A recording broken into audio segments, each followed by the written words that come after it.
Crime time में अब जो खबर मैं आपको बताने जा रहा हूं वो आपको हैरान कर देगी, सोचने पर मजबूर कर देगी, आपके पैरों तले जमीन खिसक जाएगी कि आखिर एक भाई कैसे अपने की भाई की जान का दुश्मन हो सकता है। एक भाई कैसे अपने की चचेरे भाई को मौत के घाट उतार सकता है। क्या रिश्तों की डोर इतनी कमजोर हो सकती है? ये एक भाई ही अपने भाई की जघन्य हत्या कर सकता है। लेकिन ऐसा ही हुआ जहां एक भाई ने अपने की चचेरे भाई को मौत के घाट उतार दिया। पुलिस तफ्तीश में जुटी तो हैरान करने वाला खुलासा हुआ। हर किसी के पैरों तले जमीन खिसक गई जब पता चला कि इस भाई ने अपने भाई की हत्या कर दी और उसके पीछे की वजह थी पत्नी से अवैध संबंध। अपने ही भाई के पत्नी से अवैध संबंध के चलते इस भाई ने अपने भाई को मौत के घाट उतार दिया। इस रिपोर्ट पे देख लीजिए।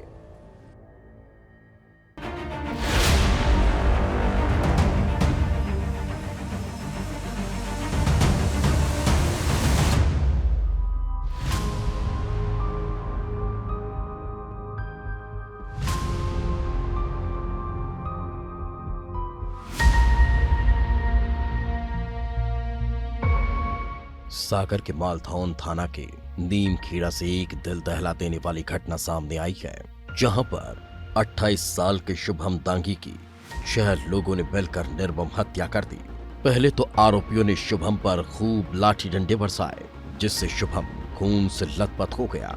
शुभम को बचाने उसका भाई रणवीर दांगी आता है, लेकिन वो लोग उस पर देसी कट्टा तान देते हैं और हमला कर देते हैं।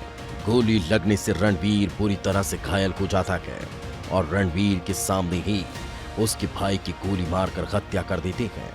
उन लोगों की हैवानियत यही नहीं रुकती है, वो एक कुल्हाड़ी लाते हैं और शुभम का सिर धड़ से अलग कर देते हैं। लेकिन सवाल यह है कि आखिर कौन थे वो दरिंदे जो शुभम और उसके भाई पर हमला कर देते हैं? क्या वजह रही होगी जिससे एक 28 साल के नौजवान की इतनी हैवानियत के साथ हत्या हो जाती है? पुलिस ने इस मामले की जांच शुरू कर दी तो कई चौंकाने वाले खुलासे हुए, लेकिन सच तो सिर्फ एक ही इंसान जानता था और वो था शुभम का भाई रणवीर, जो उस रात मौके पर मौजूद था। लेकिन रणवीर भी गोली लगने से बुरी तरह से घायल हो गया था और अस्पताल में भर्ती था, जिससे अब तक होश नहीं आया। पुलिस ने आसपास के लोगों से पूछताछ करना शुरू की, लेकिन लोगों को अपराधियों के बारे में कुछ भी नहीं पता था। पुलिस को शक हुआ कि गोली चली, लाठी डंडे चले, कुल्हाड़ी से सर काटा, लेकिन किसी को कुछ नहीं पता। मगर पुलिस की उम्मीद उस वक्त जागने लगी जब रणवीर को होश आ गया। पुलिस उसके बयान दर्ज करने गई और रणवीर ने जो खुलासा किया उससे पुलिस भी हक्का बक्का रह गई।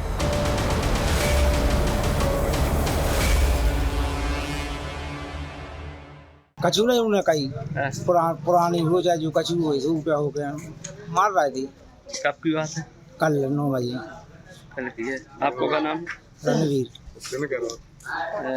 कितने बजे? कल 9 बजे। दिन में कि रात में? रात में। हमें मारो सो फिर हम दुर्गा को नाव लेके और छूट के भागी। क्या मारो आपको? हमें कट्टा मारो और कतन्ना मारो। कट्टा मतलब गोली मारी? हाँ। रणवीर ने खुलासा किया कि शुभम को मौत के घाट उतारने वाला कोई और नहीं बल्कि शुभम का चचेरा भाई सुरेंद्र सिंह और उसका परिवार है।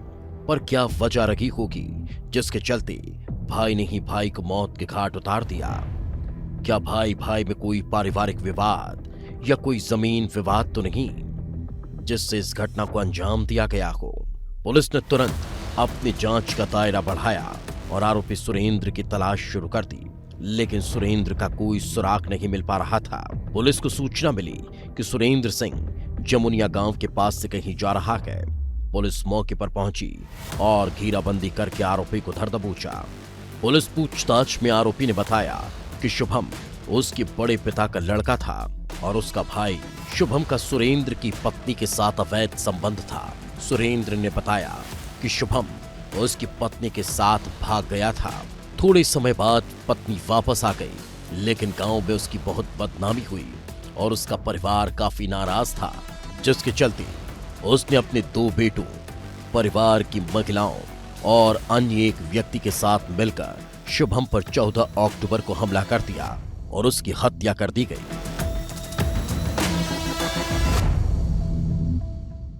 ये 14/10/25 की रात्रि में ग्राम नीमखेड़ा में एक शुभम नाम के व्यक्ति की हत्या हो गई थी। तो उनके खिलाफ विभिन्न धाराओं में हत्या का अपराध पंजीबद्ध किया गया था। उसमें मुख्य आरोपी सुरेंद्र था और उसके परिवारजन कुल 6 लोग थे, 2 महिला 4 पुरुष। जो मेन आरोपी है जिसने कट्टा फायर किया था वो आज गिरफ्तार किया गया, जिसे न्यायालय पेश किया जा रहा है। बाकी आरोपियों की तलाश जारी है। सागर जिले का ये मामला न सिर्फ रिश्तों को कलंकित करता है, जहां देवर भाभी के अवैध संबंधों से नाराज एक भाई ने अपने ही चचेरे भाई की बेरहमी से हत्या कर दी। रिश्तों की मर्यादा को तार-तार करने वाली इस घटना ने इलाके में दहशत फैला दी। ब्यूरो रिपोर्ट, विस्तार न्यूज।